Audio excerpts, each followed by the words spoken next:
They got a point against a good team, but Babcock said it afterwards. They had to find a way to win that game. And they didn't put themselves in a position to do it because they took penalties in overtime. Two penalties. And the Mitch Marner penalty is that's inexcusable for a peewee player. If you take a stick penalty with your feet not moving, you can't get away with that in peewee. Yep, you're right. And they've done that way too much this year. These stick penalties where they're just standing still. It's lazy, and it shouldn't happen.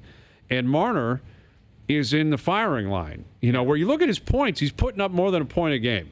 Yeah, he's still on pace for 94. He's going to get his numbers, and he's going to look confident again.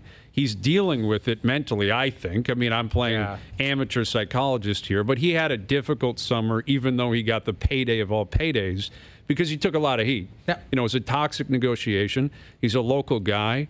It wasn't easy for him. He got paid, but then you're expected to go out there and perform, and I think the expectations raise after you get paid. Sure it does.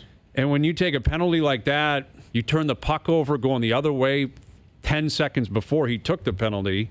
He's kind of getting in his own way right now. He is. I don't know if you guys would agree with this, and I don't even know if he's doing it consciously, but I feel like he's trying to earn that $11 million every shift. Yeah, I think there's a part of it. And that's human nature. Yep. And I applaud him. Like, he's a guy who competes. He's got a lot of pride in his game. He competes. He wants to be a difference maker. He's got a lot of confidence in his game. But here's the other thing that I don't know if has been pointed out or not. Teams are, like, he gets circled on the board now. Like, he's not flying under the radar. Even last year, he didn't fly under the radar. He's been on the board for a couple of years. But I'm saying he's getting a lot more attention now. The minute he's on the ice, especially with Tavares not there, who do you go after? Yeah, but, he had 94 points a year ago. He's just got to bust his ass and wait till his boy comes back in the middle, and then just keep busting your ass. And he's struggled at times before. I think even last year he had 94 points, and there was a particular point in the season where he wasn't playing well. It might have been at the beginning, I'm not sure. Or I don't know if it was a season before, but remember he's on the fourth line. That might have been year one. That was 2 years ago. Yeah, it was 2 years ago. He's just got to bust his ass and work hard, because when he's the hardest working guy on the ice, the puck finds him, and he makes things happen. That's all he's got to do. It's difficult to say, because when you're struggling, it's difficult. You don't want the puck. When you get it, you don't know what to do with it. Just like their power play. Their power play last night, nobody really wanted to touch the puck. Nothing was going well. And that's the worst feeling, because you're out there, you're like, oh man, do I pass it right now? Do I take a stupid, useless shot that's ill-advised? And everyone's confidence at the same time is gone. And finally, they made some kind of the boy wonder there made an adjustment, and they went back to their strong sides. I don't know why it takes that long, or to change some kind of personnel. I don't know how you continue to go out there and watch the same guys doing the same. Change something. Fire Tyson Berry out there for an opportunity. He quarterbacked the power play in Colorado. They made an adjustment, and they finally got a goal. Yeah, and you know what? It doesn't get the power.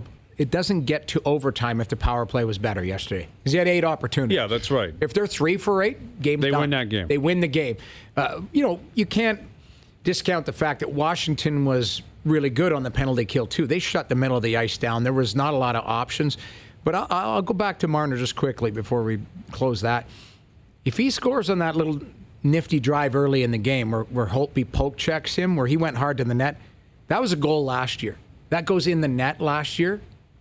I thought Holtby made a fantastic play, and Marner drove the net. Like, that was a play, that was a highlight reel play that we may see later in the season when things are just going for him, but we saw it last year. Like, I think his game could have been a lot different, because that was in the first period, I believe.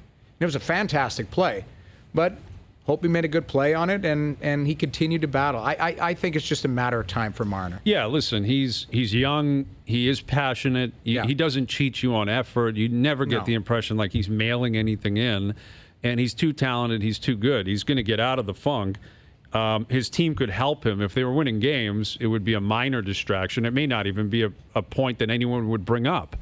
But when you're losing, and when you just signed a massive contract, I'm sure he's thinking every single set of eyes in the building is on him at all times. Even when he's sitting on the bench, he's probably afraid to look in the stands because he thinks people are just staring at him.